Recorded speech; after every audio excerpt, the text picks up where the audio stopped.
मौजू के एतबार से ये फ़िल्म जो है वो दूसरी फ़िल्मों से मुख्तलिफ है। जब हम कर रहे थे उस वक्त हम ये सोचे थे पता नहीं हमारे लोग इसे किस तरह रिसीव करेंगे, क्योंकि ज़रा बोल्ड सब्जेक्ट है और उसको जिस अंदाज़ में हमारे डायरेक्टर प्रोड्यूसर ने एक दरिया को कूज़े में समोया है तो वो शायद एक मुश्किल काम था। लेकिन जो इरम परवीन बिलाल है वो एक इतनी अच्छी डायरेक्टर हैं कि उन्होंने किसी भी लम्हे क्रिएटिविटी को हाथ से नहीं जाने दिया। सब कुछ दिखाया भी, लेकिन इस तरह से कि हम हज़म भी कर लें, और साथ साथ हमारे जो माशरे की बहुत सारी सच्चाइयाँ हैं जिन्हें हम सामना करने से डरते हैं या उनसे नज़रें चुराते हैं, तो वो सारी की सारी चीज़ें भी वो हमारे सामने लेकर आई है और उन पर बहस भी हुई है और उनका अंजाम भी दिखाया है। मैं चूँकि उसके बाप का कैरेक्टर कर रहा हूँ बकरी के, तो एक बाप बेटी का उसमें रिलेशन जो हमारे यहाँ ख़ास तौर पर बाप और बेटी में बहुत मोहब्बत होती है, एक दूसरे को चेहरा देखकर समझ जाते हैं कि मेरी बेटी के दिल में क्या चल रहा है या वो इस वक्त किस कर्व से गुजर रही है, और वो जो है अपनी छोटी छोटी खुशियाँ भी जो है बाप से शेयर करती है। ज़रा सी भी कामयाबी होती है तो बाप को बीमारी में भी उठा कर ले जाती है वो जगह दिखाने के लिए, और उसके बाद फिर एक लम्हा ऐसा आता है कि वो मायूस हो जाती है,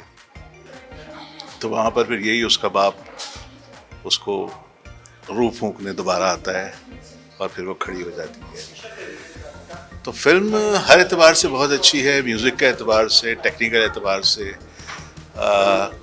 हमारे प्रोड्यूसर साहब का तो कहना ये है कि शायद ऐसी फिल्म अभी तक हमारे यहाँ बनी नहीं है, और किसी हद तक हम भी मुत्तफ़िक़ हैं इससे। क्या आप समझते हैं कि इस फिल्म पे बैकलैश भी आ सकता है, तनकीद भी हो सकती है? तनकीद तो होनी भी चाहिए, क्योंकि तनकीद को हमेशा हमें पॉजिटिव लेते हैं हम लोग, और तनकीद होगी तो हम इससे मज़ीद अच्छी चीज़ बनाने की तरफ जाएंगे। अगर तनकीद नहीं होगी तो फिर हम समझेंगे कि हमने बहुत अच्छा काम कर दिया, तो हमेशा बेहतरी की गुंजाइश होती है। 2024 की आगे पता नहीं कौन कौन सी फिल्म आएगी, लेकिन अब तक जो नज़र आ रहा है इससे बेहतर फिल्म नहीं होगी कोई, और मैं उम्मीद करूंगा कि हमारे लोग आएंगे अपने पाकिस्तानी फिल्म को सपोर्ट करने के लिए। 2023 में आपने देखा कि माशाल्लाह से हमारे सिनेमा की रौनकें फिर से बहाल होना शुरू हो गई हैं, तो 2024 में ये और आगे बढ़ेगा, और 2025 में इंशाल्लाह हम फिर उन फिल्मों का मुकाबला करेंगे।